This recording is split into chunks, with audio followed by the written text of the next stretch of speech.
இன்றைக்கி பிரேக்ஃபாஸ்ட் வந்து லஞ்ச் மாதிரி ரெசிபிஸ் என்னென்னு பார்த்துடலாமா?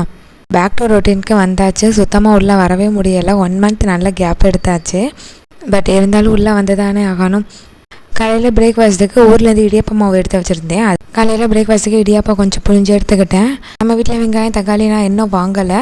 சரி, இனிமேல் தான் வாங்கணும். அதனால் வந்து சும்மா தாளித்த மாதிரி பண்ணிக்கலான்னு கடாயில் கொஞ்சமாக எண்ணெய் சேர்த்து கடுகு உளுந்தம் பருப்பு வரமிளகா போட்டு நல்லா பொரிஞ்சதுக்கப்புறமா கொஞ்சமாக வெங்காயம் போட்டு நல்லா வதங்கினதுக்கப்புறமா இடியாப்பம் ஆட் பண்ணிட்டு கொஞ்சமாக மட்டன் மசாலா சேர்த்து நல்லா கலந்தோம்னா சூப்பரான கார இடியாப்பம் ரெடி ஆகிடும். அதே வச்சு காலையில் பிரேக்ஃபாஸ்ட் சாப்பிட்டாச்சு.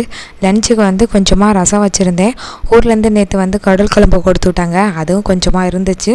பக்கத்து வீட்டில் வந்து தலைக்கறி கொடுத்துருந்தாங்க. அதுவும் இருந்துச்சு. சரி, இதே வச்சு இன்றைக்கி ஓட்டிட்டேன். சாதமும் ரசம் மட்டும்தான் வச்சுருந்தேன்.